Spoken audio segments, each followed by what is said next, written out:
يا من هو الله الذي لا إله إلا هو الرحمن الرحيم الملك القدوس السلام المؤمن المهيمن العزيز الجبار المتكبر الخالق البارئ المصور الغفار Alhamdulillah Rabbil Alamin. Wassalatu wassalamu ala ashrafil anbiya'i wal mursalin wa ala alihi wa sahbihi ajma'in. Subhanaka la ilma lana illa ma 'allamtana innaka antal alimul hakim. Rabbi shrah li sadri wa yassir li amri wa hlul 'uqdatam min lisani yafqahu qawli. Pemberian izin semenjak zaman Rasulullah SAW sampailah sekarang, izin talqin dan janji ini berpindah daripada rijal kepada rijal, daripada seorang lelaki kepada seorang lelaki. Rijal inilah jamak daripada rajulun. Rajulun seorang lelaki, rijalun lelaki-lelaki. Daripada lelaki-lelaki kepada lelaki-lelaki yang lain, sehinggalah sampai kepada kita secara jelas, tanpa diragui, bersambung serta sanadnya tercatat.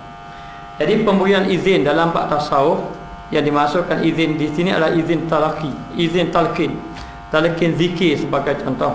Maka zaman Rasulullah SAW, Nabi telah mentalqinkan zikir kepada sahabat-sahabat.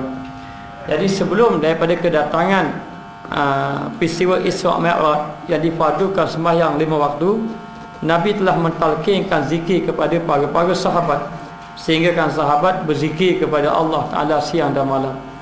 Kesan daripada mereka berzikir inilah yang diambil daripada Nabi SAW, menyebabkan hati mereka itu terbuka dengan Allah. Hati mereka ini bergantung dengan Allah, dekat dengan Allah Ta'ala. Sehinggalah berlaku sahabat Nabi seperti Bilal ibn Rabah, dan juga beberapa sahabat Nabi yang lain, Khabbab ibn Adi, Khabbab ibn Arad, Ammar bin Yasir, mempunyai iman yang begitu kental. Walaupun diazab, diseksa dengan pelbagai seksaan, tapi mereka tetap duduk di atas kalimah la ilaha illallah. Ini adalah kesan apabila mereka telah ditalqinkan zikir oleh Nabi SAW. Sehingga kan sahabat Nabi mengatakan bahawa kami sentiasa berzikir ya Rasulullah. Kami sentiasa berzikir, yakni siang dan malam. Lalu disebut di dalam Al-Quran, golongan sahabat Nabi adalah alladzina yadhkurunallaha qiyaman wa qu'udan wa ala junubihim. Mereka itu adalah orang yang sentiasa berzikir ketika mereka itu duduk, ketika mereka itu jalan, diri baring. Mereka sentiasa berzikir kepada Allah Subhanahu wa ta'ala. Jadi zikir ini mestilah melalui daripada talqin zikir yang diberi oleh seorang guru. Kita boleh ambil zikir, beli buku saja, kita pun tengok kelebihannya begini, kita pun berzikir, tetapi kesan dia tidak sampai. Kerana mestilah zikir ini ataupun amalan yang diberi ini, yang dibawa dengan amalan zikir ini, mesti datang daripada seorang-seorang sampai kepada kita yang beramal. Jadi bermula daripada siapa? Mesti bermula daripada Nabi. Kerana Nabi ada barakah. Nabi orang yang mempunyai barakah yang hebat dan mempunyai kemuliaan. Maka Nabi berzikir tadi, kesan daripada Nabi berzikir ini lalu dilempahkan Nabi itu ke dalam hati sahabat-sahabat Nabi. Sebab itulah apabila kita duduk bersama dengan seorang musyrik, sebagai contoh, bila kita duduk sama seorang musyrik, iman kita bertambah. Buktinya limpahan ini kita dapat buktikan begini. Kalaulah kita ini seorang yang penakut, sebagai contoh, tetapi bila kita duduk dengan orang yang berani, kita pun jadi berani. Mari daripada mana sifat berani kita itu? Kerana kita menumpang limpahan berani dia kepada kita. Maka apa yang ada pada Nabi ini, Nabi, iman Nabi yang begitu kuat, lalulah bersama dengan sahabat, lalulah berlaku limpahan iman, menyebabkan orang yang duduk bersama Nabi itu menjadi orang yang kuat imannya. Sahabat-sahabat Nabi yang bersama dengan Nabi menjadi orang yang kuat imannya. Makalah di antaranya lagi, di samping itu Nabi yang mempunyai limpahan iman yang kuat, barakah yang tinggi, kemuliaan yang begitu hebat, maka nur yang ada pada Nabi ini maka diberi kepada sahabat Nabi. Pemberian itu melalui apa? Pemberian itu melalui talqin. Ditalqin, keizinan. Lalu Nabi pun membaiat ataupun memberi izin kepada sahabat Nabi. Sahabat Nabi pun terima daripada Nabi, lalu dia beramal. Sebab itulah kalau kita nak beramal zikir, mesti kena ambil daripada guru, keizinan guru. Kamu berzikir apa? Apa yang kita zikir? Macam-macam bentuk zikir yang boleh zikir. Ambil daripada mana? Daripada guru kita. Guru kita daripada mana? Daripada guru dia. Sampai kepada guru mursyid. Maka nak beritahu, sanad ini, talqin zikir ini berpindah daripada Nabi kepada sahabat Nabi. Daripada sahabat Nabi pergi kepada tabi'in, daripada tabi'in pergi kepada tabi'in. Maka perijazahan zikir tadi, talqin zikir tadi diberi mengikut orang-orang yang kuat rohani dia. Lalu diberi pada sahabat Nabi yang iman dia kuat. Pergi pada Saidina Abu Bakar, yang dikatakan iman Saidina Abu Bakar ini kalau ditimbangkan dengan segala iman yang lain, orang-orang yang beriman yang lain berat iman Saidina Abu Bakar lagi. Lalu beri lepas daripada Nabi kepada Abu Bakar, Abu Bakar pada Saidina Umar, Umar pada Saidina Ali.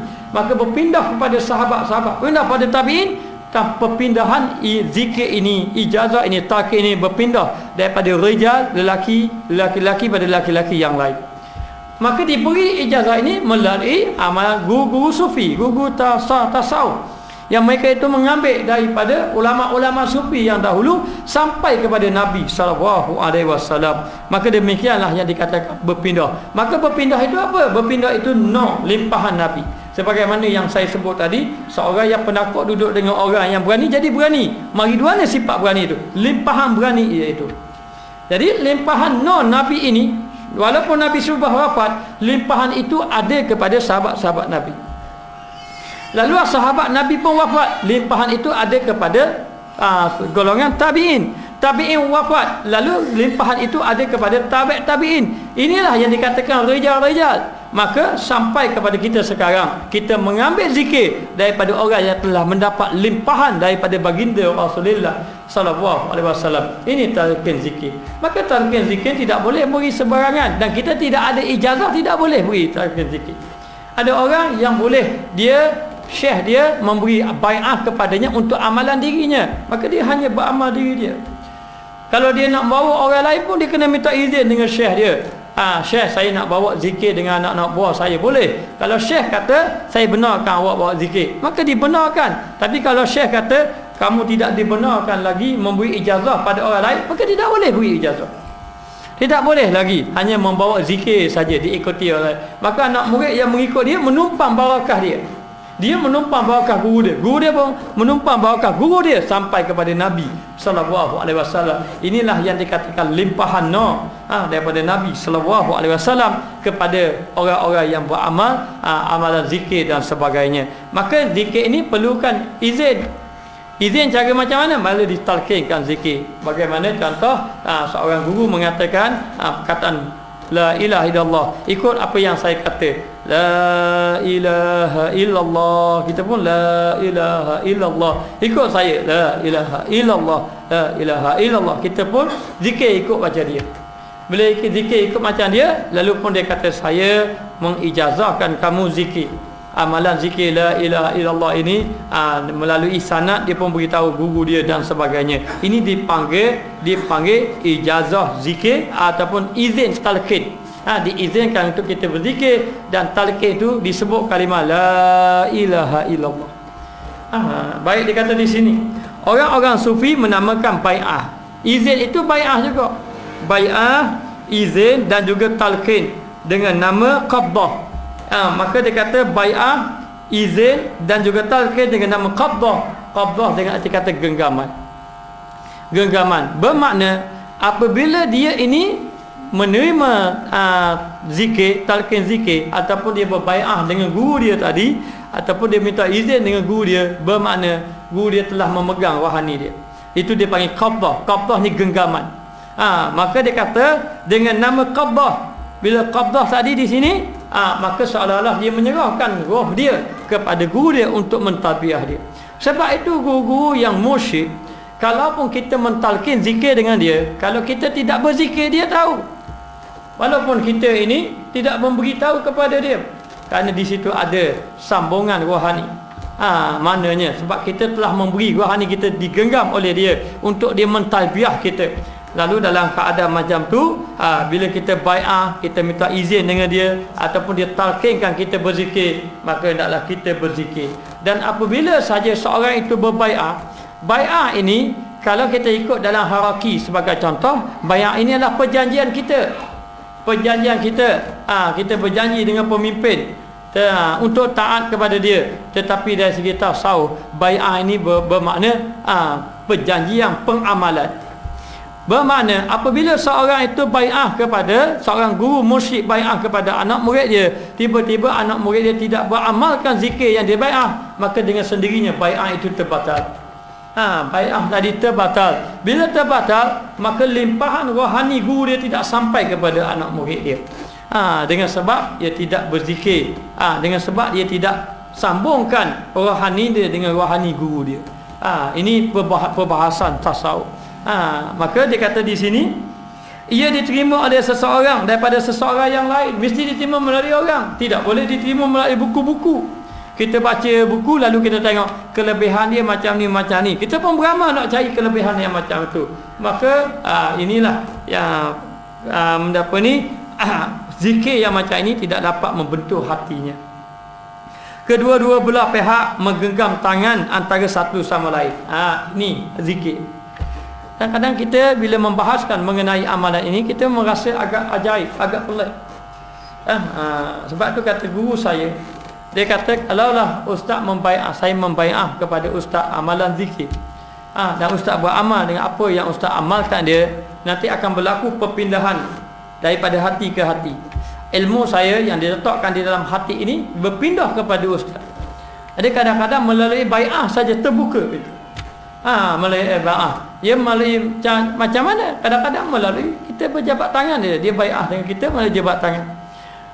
Lalu bila kita berbai'ah dengan dia melalui jabat tangan, tiba-tiba berlaku perubahan pada diri kita. Kata guru saya, sahabat Nabi, malam ini dia bai'ah dengan Nabi. Dia suruh Nabi kata la ilaha illallah. Esok dibuka hijab dengan Allah Ta'ala. Terus fana dengan Allah. Terus mempertahankan kalimah Allah. Jadi kita kadang-kadang terfikir, bagaimana seorang yang seperti Bilal ibn Rabah, yang dahulunya seorang hamba yang bekerja ataupun duduk di bawah Umayyah bin Khalaf, kemudian berjumpa dengan Nabi SAW, berjumpa dengan Nabi pun dalam keadaan sembunyi-sembunyi, bukan melalui kelas belajar tiap-tiap malam, tidak, sembunyi-sembunyi, kerana peristiwa itu berlaku ketika Nabi berdakwah dalam keadaan tersembunyi. Lalu bila Ibnu Rabah pergi jumpa Nabi, malam-malam pergi jumpa Nabi, hanya duduk dalam majlis ilmu sekejap saja, tiba-tiba Nabi pun bai'ah kepada sahabat Nabi seperti Bilal ibn Rabah. Bila dibai'ahkan saja, lihatlah iman Bilal ibn Rabah. Walaupun dia letak batu di atas dada untuk meninggalkan Islam, sekali-kali Bilal ibn Rabah mengatakan ahadu ahad, dia tidak meninggalkan agama Allah, bahkan Allah Ta'ala lah Maha Esa. Jadi amalan ini menyebabkan limpahan rohani guru tadi masuk di dalam rohani anak muridnya. Keimanan yang tinggi pada gurunya akan dimasukkan ke dalam iman anak murid dia. Maknanya kesan daripada bai'ah tadi. Inilah kelebihan. Sehingga kan guru saya kata, sahabat Nabi malam dia bai'ah, besok terbuka lalu hijab dengan Allah Ta'ala. Baru saja duduk dengan Nabi, bila Nabi bai'ahkan dia beramal dengan bai'ah tadi, lalu limpahan Nabi tadi masuk sampai kepada sahabat Nabi. Berlakulah sahabat yang hanya mengenal Allah Ta'ala sahaja, ataupun yang menyerahkan segala jiwa raganya untuk Allah dan juga Rasul. Jadi hari ini kita banyak belajar. Jadi ilmu tasawuf ini ilmu yang membahaskan mengenai dalaman. Kadang-kadang ilmu tasawuf ini tidak boleh dipikir mengikut akal, seperti kita nak bahaskan mengenai ilmu kasyaf, ilmu mukasyafah dan sebagainya. Lalu berlaku limpahan rohani itu melalui kita ni berjabat salam dengan guru kita yang musyrik, dengan syarat dia memang musyrik. Cukuplah kita jabat salam dengan dia. Lalulah bila kita jabat salam dengan dia, iman dia tu seolah-olah dia, limpah dia akan melalui daripada tangan dia masuk ke tangan kita. Akhir sekali, baru semalam kita bai'ah dengan dia, esok rasa hati kita takut pada Allah, rasa sedih saja. Ini kesan guru mursyid. Perkara ini berlaku dalam ilmu tasawuf. Ilmu fiqh kita duk belajar pun berpuluh-puluh kitab pun biasa saja, tak mari-mari. Tetapi melalui ini, maka dia kata di sini, kedua-dua belah pihak menggenggam tangan antara satu sama lain, seolah-olah cas positif dengan negatif bertemu, lalulah arus berhubung dan sanad pun bersambung. Berhubungan sanad pun bersambung ilmu. Tapi kadang-kadang saya pun bertanya juga pada ni, mulai kitab ni jumpa dengan Syekh Yusuf Al-Hasani. Dia mengijazahkan suruh membaca kitab Haqaiq Tasawuf ini.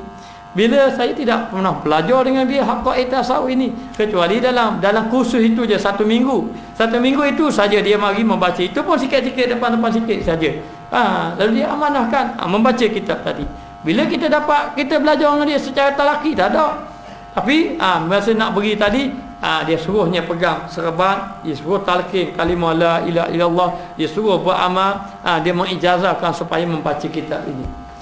Lalu bila kita baca, kadang-kadang tak tahu main daripada mana datang ini, huraian ni daripada mana. Jadi nak beritahu, bila dibaca dah ini, dia kata seolah-olah cah-cah positif tadi mengalir daripada tangan dia masuk dalam tangan kita, lalulah sanad dia yang dia belajar dengan guru dia, melalui ilmu dia tadi yang dia ajar kepada guru, bersambung dengan kita melalui hubungan cah positif dengan cah negatif. Ini berlaku. Sehingga kan guru saya pernah mengatakan bahawa kadang-kadang melalui ilmu dia ni boleh dipindahkan di dalam hati anak murid dia.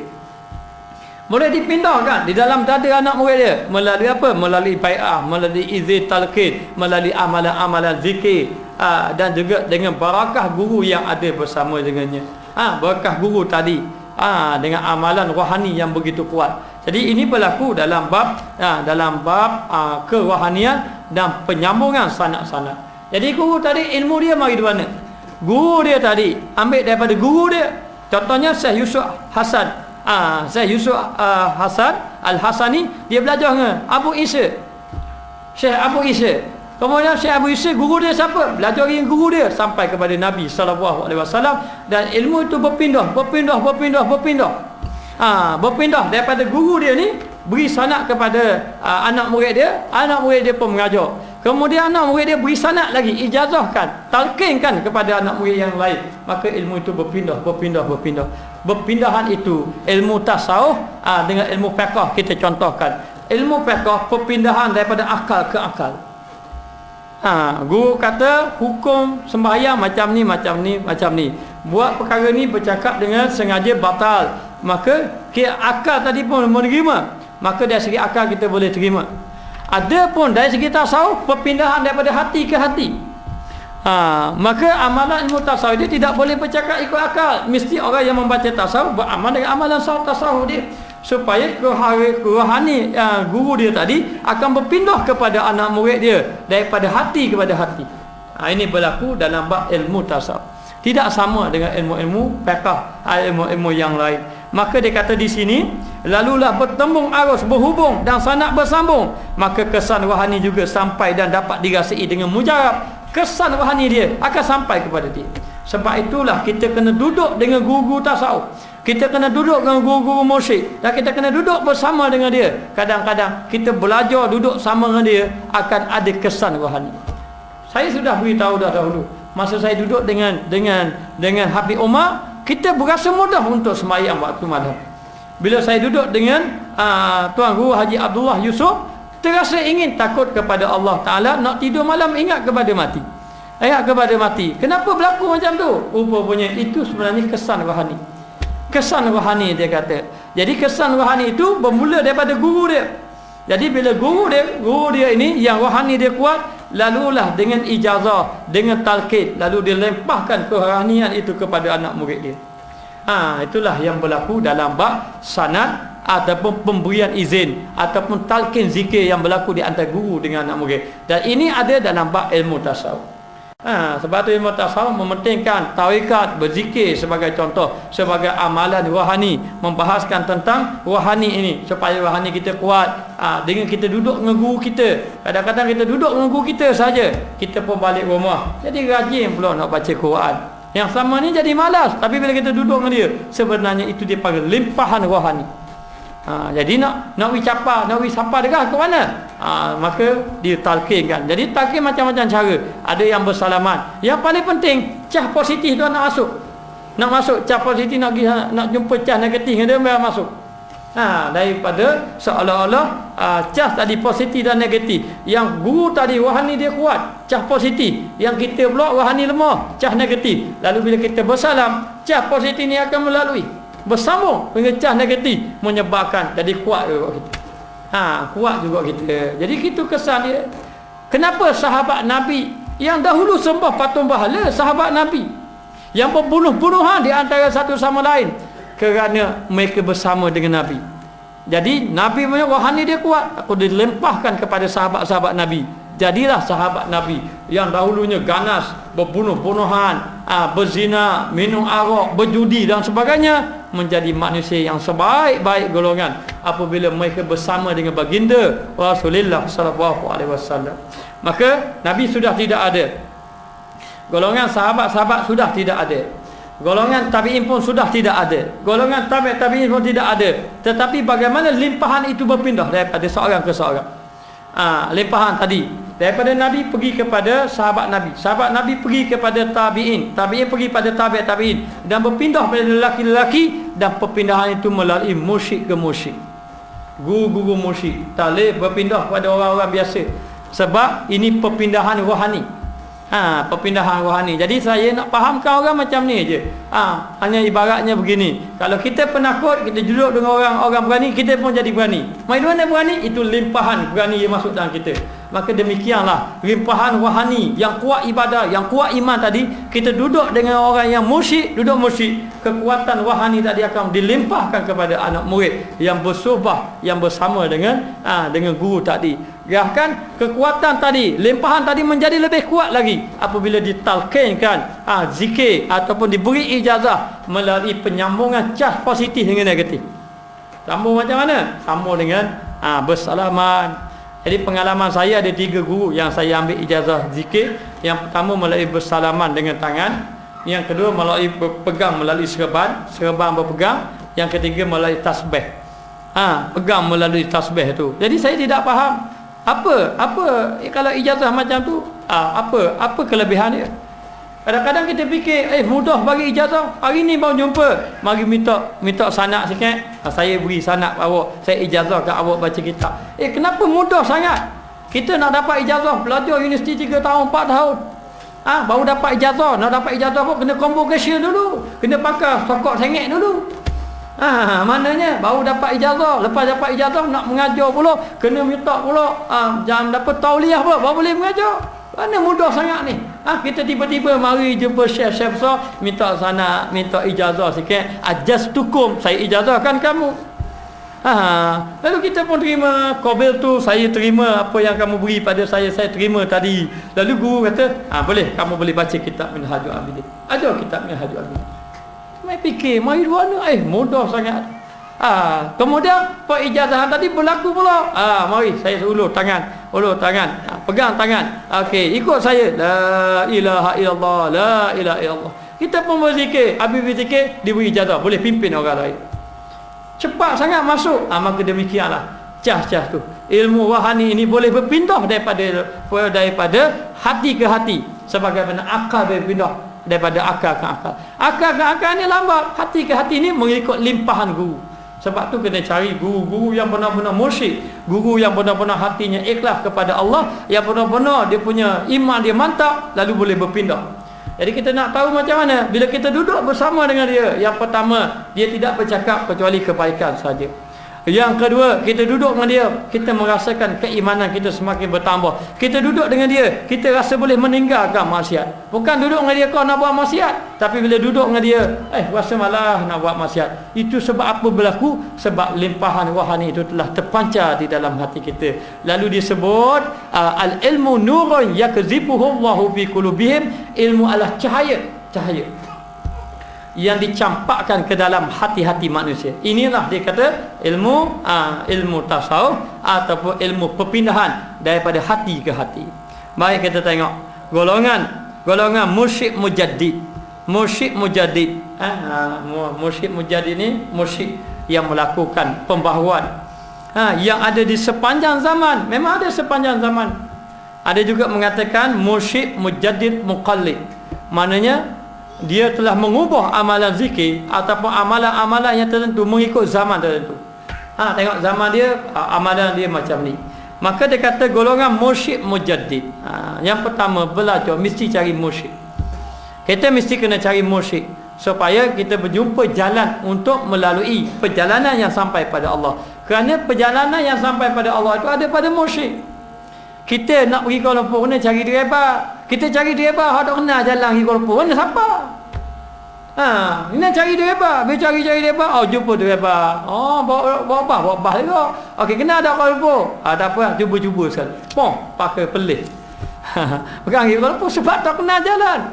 Dia kena pergi, pastikan driver tadi pernah sapa ke Kuala Lumpur. Bila pernah sapa Kuala Lumpur, dia tahu jalan. Jadi pastikan orang yang memimpin kita itu orang yang telah sampai pada Allah. Bila orang yang sampai pada Allah tadi, dia pimpin kita, maka perjalanan kita akan sampai kepada Allah Ta'ala.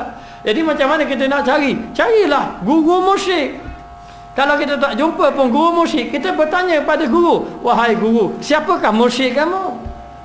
Siapa mursyid kamu yang memimpin rohani kamu, yang memimpin kamu pada jalan Allah Subhanahu wa taala? Sedangkan Imam Ghazali pun ada guru mursyid. Sedangkan masa ketika itu Imam Ghazali merupakan seorang ulama fiqh yang hebat, tetapi guru mursyidnya adalah Ali Faumadi yang memimpin rohaninya. Begitu juga dengan Imam Syafi'i. Walaupun Imam Syafi'i orang yang hebat ilmu fiqhnya, tapi guru mursyidnya adalah Syaiban, seorang gembala kambing saja. Walaupun dia gembala kambing, tetapi rohani dia kuat kepada Allah Subhanahu wa taala. Izzuddin Abdul Salam, seorang ulama yang terkenal dengan sultan ulama. Sultan kepada segala ulama. Siapakah mursyidnya? Mursyidnya Abu Hasan Ali Syazili. Mereka semua ada mursyid yang memimpin mereka. Maka mursyid inilah yang memimpin, dan mursyid ini ada sepanjang zaman. Kalau siapa kata mursyid ini tidak ada zaman sekarang, nak cari orang mursyid macam mana? Zaman sekarang nak cari mursyid, zaman sekarang macam mana nak cari mursyid? Mursyid ini kita kena cari bersungguh-sungguh, kena minta doa dengan Allah. Bagi dia tak kenal mursyid, yang tunjuk mursyid siapa? Allah. Maka kena ada berdoa. Pernah tak kita berdoa selama ini? Ya Allah, ya Tuhanku, kurniakan kepada aku seorang mursyid untuk memimpin rohani aku. Mesti kena ada berdoa kepada Allah Ta'ala, biar Allah Ta'ala tunjuk siapakah yang mursyid kita. Allah Ta'ala tunjuk jalan, sehinggalah kita jumpa seorang guru tadi dapat membimbing hatinya. Kata guru saya, kata kalau kamu nak tahu sifat mursyid, kalau dia pimpin anak murid dia adalah anak murid yang tawaduk. Anak murid dia anak murid yang khidmat dengan dia. Anak murid yang taat kepada dia. Tengok pada anak murid dia. Kerana kejayaan guru itu lihat kepada anak murid dia. Kalau kata dia, kita kata dia guru yang berjaya, mana anak murid? Anak murid kanak-kanak saja. Itu bukan guru yang berjaya. Guru yang berjaya adalah guru yang dapat memimpin rohani anak-anak murid dia. Maka memimpin rohani itu dengan arti kata melihat anak murid dia seorang yang bertakwa kepada Allah, seorang yang tawaduk kepada Allah Subhanahu wa taala. Terfikir saya masa saya pergi ke Yaman dahulu, jumpa dengan Habib Umar, saya tengok ini anak-anak murid Habib Umar. Ni ulama-ulama besar, terdiri daripada Habib Kazim, Syekh Umar Khatib, terdiri daripada Syekh Habib Ali Jufri. Mereka sama-sama ulama-ulama mereka. Kalau mereka jumpa tangan, saling-saling cium tangan. Mereka bertawaduk. Bahkan kita pun berjumpa dengan Habib Ali Jufri itu, dia merupakan ulama yang bertarikh dunia. Kita bersalaman, kita cium tangan dia, dia cium balik tangan kita. Kita melihat betapa tawaduknya mereka. Kata Habib Ali Jufri, dia kata, siapalah saya nak bercakap panjang di hadapan guru saya.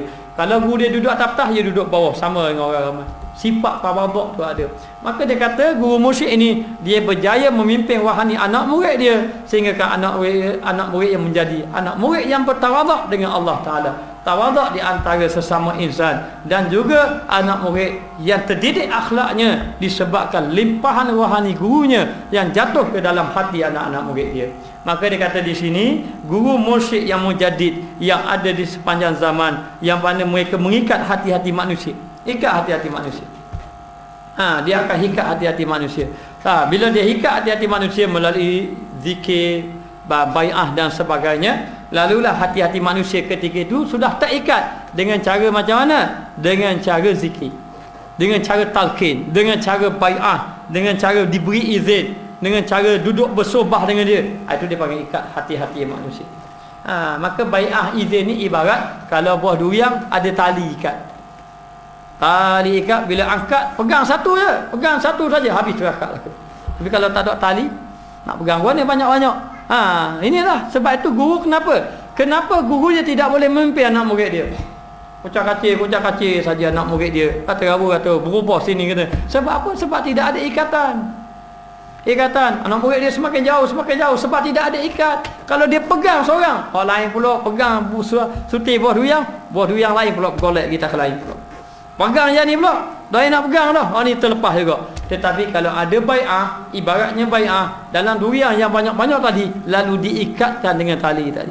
Ataupun rambutan yang banyak-banyak tangkai tadi, lalu disatukan tangkai, lalu diikat dengan satu tangan saja, akhir kali dapat memimpin, membawa buah-buah rambutan yang lain ataupun buah durian yang lain. Inilah gambaran bai'ah. Sebab tu bila dah berbai'ah, sudah diikat hati-hati anak murid dia. Lalu anak murid dia mesti kena taat pada dia, mesti duduk di bawah dia, dan dia akan pimpin. Guru yang memberi bai'ah pada anak murid dia, mesti dia kena ambil berat wahani anak murid dia. Dia akan tanya anak murid dia berzikir ke tidak, bagaimana keadaan dia hari ini, bagaimana, kenapa dia buat maksiatnya, kenapa dia tidak menambahkan amalan zikir, kenapa hari ini lalai dan sebagainya. Maka guru akan memimpin anak-anak muridnya. Ini dipanggil guru mursyid.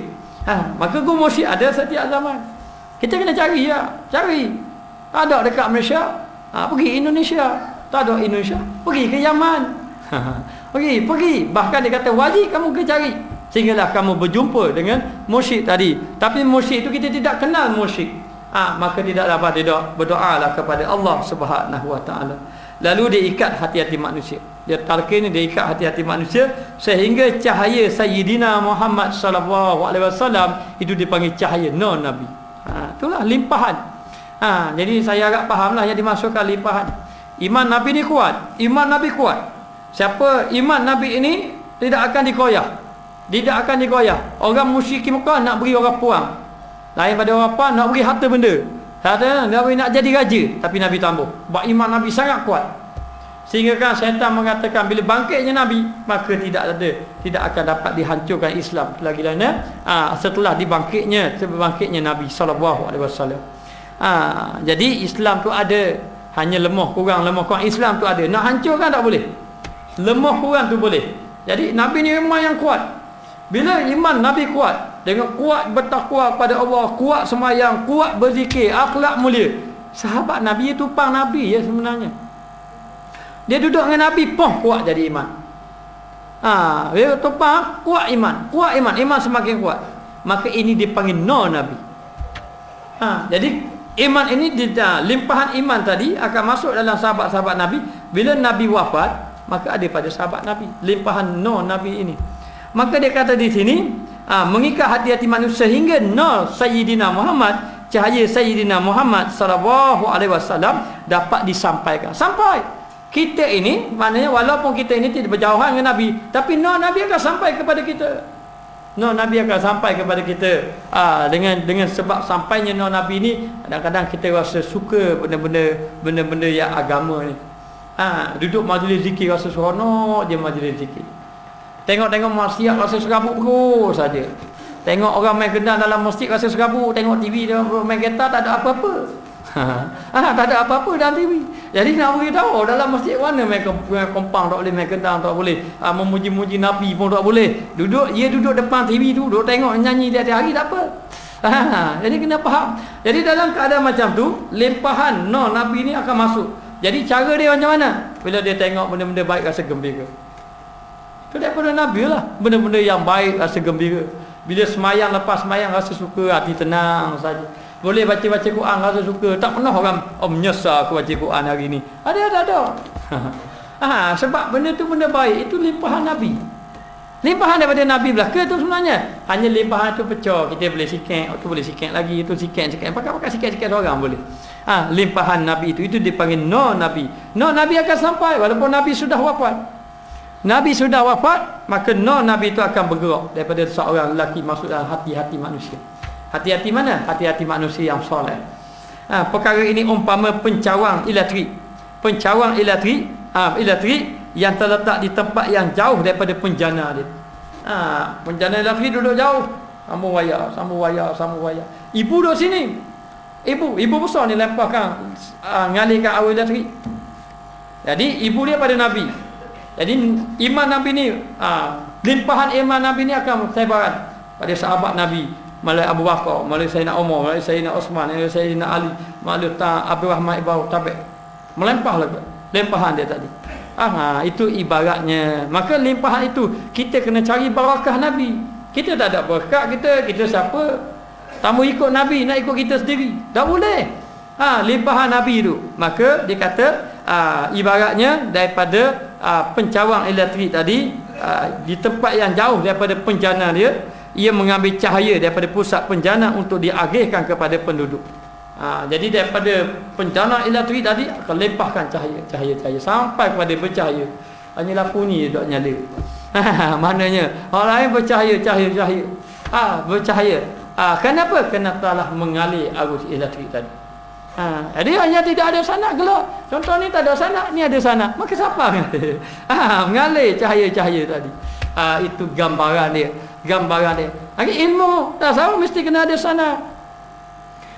Ilmu kena ada sanad. Dan tasawuf tidak boleh ilmu akli, ilmu akal saja, kena ada amalan. Kerana nak limpahkan amalan ini kepada anak murid. Ini akan nak limpahkan kepada anak murid juga. Maka tidak dapat tidak. Dia kata sanad minta izin ataupun talqin itu ibarat cahaya. Nabi itu akan sampai. Jadi asal dia pada Nabi sampai kepada guru mursyid sampai pada kita. Sampai kepada kita. Tapi kalau orang tak jumpa guru mursyid, tak jumpa guru mursyid, tak sampai dia. Tidak ada limpahan, akhlak tidak akan berubah. Dalam hati mereka tidak akan. Sebab apa? Dia tak jumpa sambungan wayar ni, tak jumpa. Sambungan cahaya nak sampai tu dia tak jumpa. Dia tengok ada tiang dia sambung, wah ni tak nyala. Sambung sini ada sambung tak ada. Padahal tak sampai ke penjana ilahi. Tak sampai pada Nabi. Sebab tu amalan zikir, amalan apa-apa pun biar mesti sampai kepada Nabi sallallahu alaihi wasallam. Maka ia mengambil cahaya daripada pusat penjana untuk diagihkan kepada penduduk sekitarnya dalam keadaan kuat dan gagah. Kuat dan gagah. Pencawang elektrik ini bukanlah pusat yang menghasilkan sumber cahaya, tetapi ia hanya berperanan memindahkan dan mengagihkannya. Jadi nak beritahu pencawang dia. Macam pencawang dia contohnya pada guru mursyid. Ibu dia pada Nabi. Maka kita kena cari pencawang dia ni. Cari pada guru-guru mursyid. Yang kita nak ambil Nabi tu biar sampai kepada kita. Dan sampai melalui apa? Melalui sambung wayar. Baru sampai elektrik. Faedah tak sambung. Maka jumpa dah pencawang di sini, ambil wayar kat sambung. Sambung wayar mesti kena orang pandai. Kalau tidak bahan kara orang tu. Bahan kara sambung lebih kurang mati tangan bawah bahan kara. Siapa? Orang yang ada ahli. Mursyid mesti kena ada ahli bahagian ini. Sambung barulah sapa kepada kita. Maka demikianlah kita kena cari guru mursyid. Sebab tu kata guru saya, dia kata kalau orang belajar tasawuf mesti jumpa mursyid. Kalau belajar tasawuf tak jumpa mursyid, ibaratnya sambung wayar tak kena pada cah dia. Tak punya daripada dia punya pencawang dia. Mesti kena bersambungan biar cahaya tadi dapat menyebar. Maka dia kata menghasilkan cahaya, tapi ia hanya berperanan memindahkan, mengagihkannya. Jadi guru mursyid pun berkat dia tak ada agak, dia ambil daripada berkat Nabi, dia pindahkan berkat dia ni, Nabi, limpahan Nabi ni pada diri dia. Lepas tu dia pindah pula pada diri kita. Pada diri kita. Maka demikianlah kepentingan minta izin, atau bai'ah, sanad dan sebagainya. Oleh kerana jarak yang jauh telah melemahkan arus cahaya yang bersambung dengan penjana. Jauh sangat kita dengan Nabi pun jauh. Limpahan iman Nabi begitu kuat dengan kita tu, tapi memanglah kau kurang. Maka ia memerlukan pencawang yang mengembalikan kekuatan serta keaktifan dia. Maka kita siapa kita ni dak kita kena duduk sama dekat pencawang dia, duduk dekat dengan mursyid. Ini kita dah faham dah dulu, mesti bersuhbah. Mana oleh kerana kita dah lemah jauh, sebab itu mursyid mesti cari mursyid yang duduk dalam dia, hampir dengan kita. Kan cari mursyid jauh-jauh susah. Mursyid yang jauh-jauh susah nak memimpin kita. Jadi kena duduk mursyid yang dekat-dekat supaya kita boleh bersamaan. Dan pembelajaran yang kita ambil daripada guru bersanad, kita mendapat ijazah daripada guru yang menyampaikan ilmu pun melalui ilmu yang bersanad. Kemudian ilmu tadi memimpin, guru tadi memimpin wahani kita, dan dia beri bai'ah kepada kita, dia beri amalan zikir kepada kita. Itulah menjadikan kita semakin kuat. Jadi kalau kita ambil zikir, kita duduk rumah zikir seorang, tidak cara jadi cah tadi dah kuat. Ambil zikir duduk pula. Sebab tu cara dia guru tasawuf ini, guru musyrik, kadang-kadang dia buat suluk.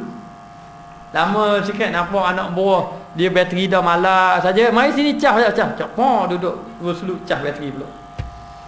Dia kita pakai telefon. Bila kita pakai telefon, kadang-kadang dia ada bateri dia. Ada 3 takak, 2 takak, setakak. Jadi 3 takak tu baru cah penuh sedar je. Tapi bila cah tinggal 1, cakap dengar tak dengar je. Hello. Baru dengar. Sebab dia punya bateri dah weak dah. Kadang-kadang cakap pom putus. Awak cakap belum pom putus. Dia punya lemah dah, weak dah lemah dah. Dah lemah dah. Jadi tidak dapat didak, kena duduk balik. Cah balik dengan guru tadi. Kena duduk bersobah balik, kena duduk bersuluk dengan guru. Kena guru pula dekat, guru akan pimpin dia balik. Jadi tengok pula. Jadi guru tu dia tengok, oh lama tak berzikir ni. Naik sikit, mai sini zikir kamu. Tambah 200. Sebab apa tambah? Sebab dia punya bateri kurang kena bateri banyak sikit. Cah pula, zikir 200 pula sehari. Itu peranan guru musyrik. Maka dalam tasawuf mesti kena cari guru musyrik. Kerana kita nak janakan rohani kita supaya rohani kita kuat untuk beramal ibadat kepada Allah Subhanahu Wa Taala. Maka beginilah seterusnya. Sesungguhnya para musyrik telah memperbaharui kecergasan iman pada zaman mereka. Guru musyrik pun kena memperbaharui iman mereka serta mengembalikan Nur Muhammadi, Nur Muhammad. Ini dibahas mengenai Nur Muhammad. Saya nak fahamkan Nur Muhammad ni, saya letak gini, limpahan iman Nabi, limpahan Nabi ini, keberkatan Nabi ini. Sehingga kan sahabat Nabi kata, kami duduk zaman Nabi, kalau sahabat Nabi yang penakut, bila dengar khutbah Nabi jadi berani selalu. Itu limpahan Nur Nabi itu. Orang-orang yang kedekut payah nak keluar piti, duduk dengan Nabi, Nabi cakap, limpahan dia jadi orang habis piti. Ada satu kisah. Jadi Nabi ni dapat hadiah, Nabi panggil orang. Ambil. Nabi dapat hadiah, Nabi panggil orang, ambil hadiah. Mari seorang jumpa Nabi, ya Rasulullah, saya ini ketua kaum. Saya ini, dia panggil ketua kampung.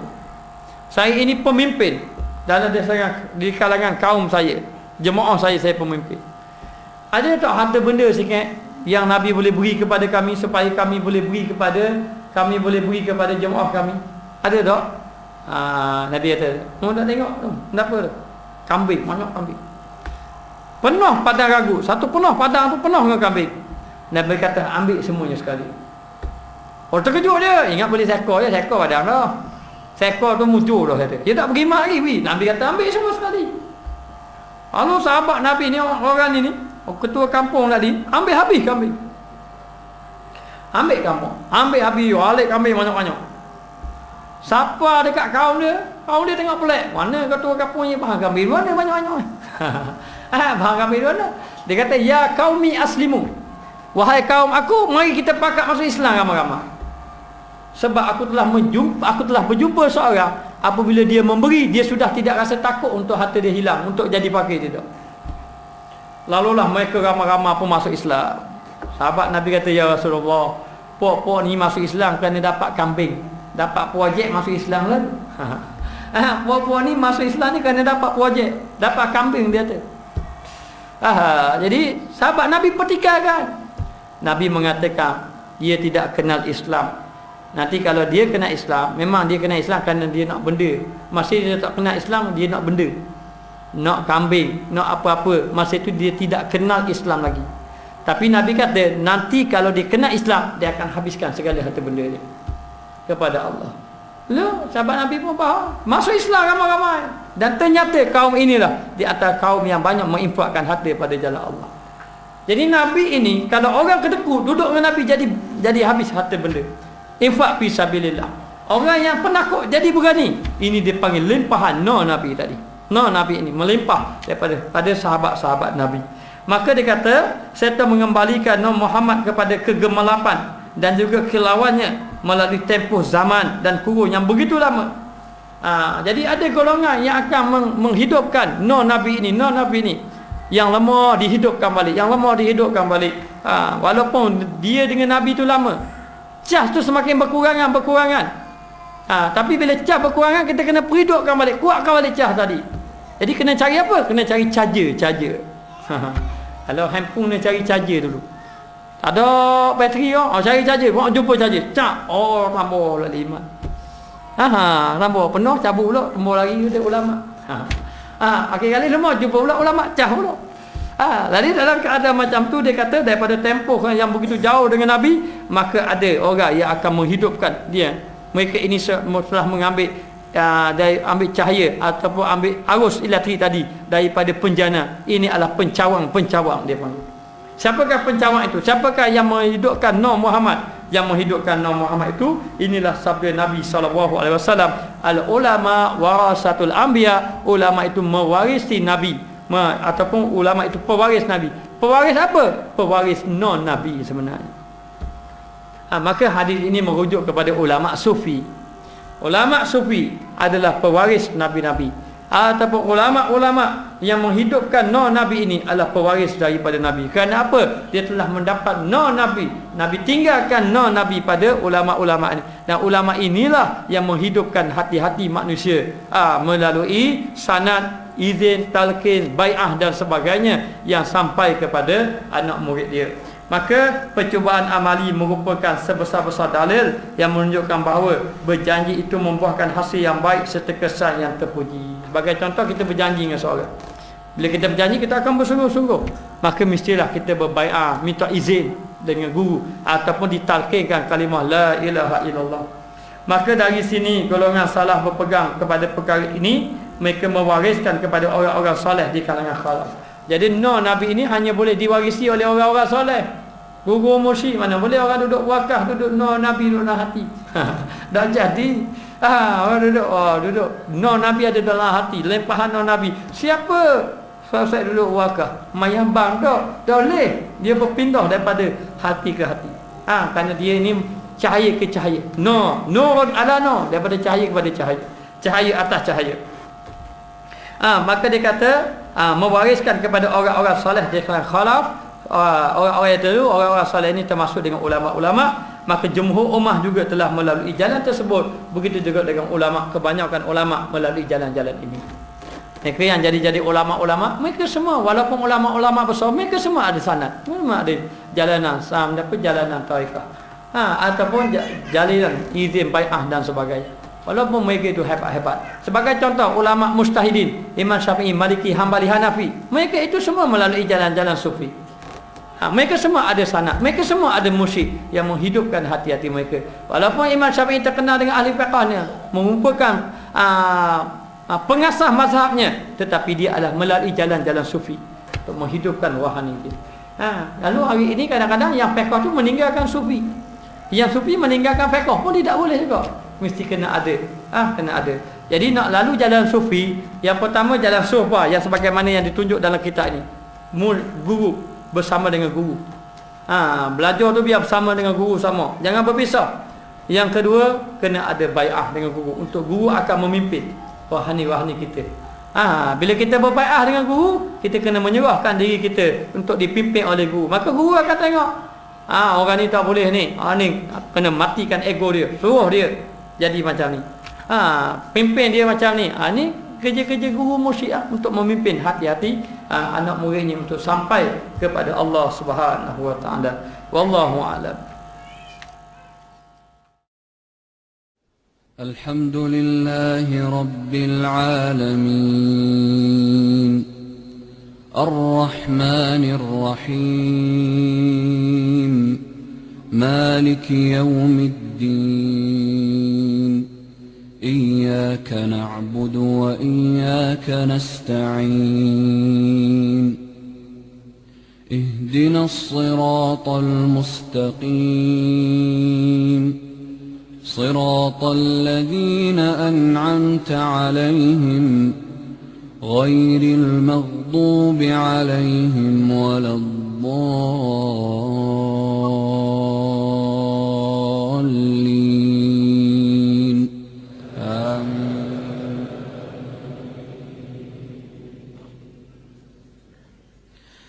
عما يتساءلون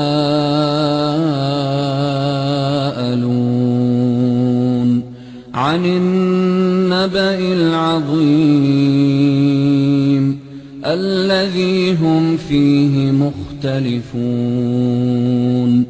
كلا سيعلمون ثم كلا سيعلمون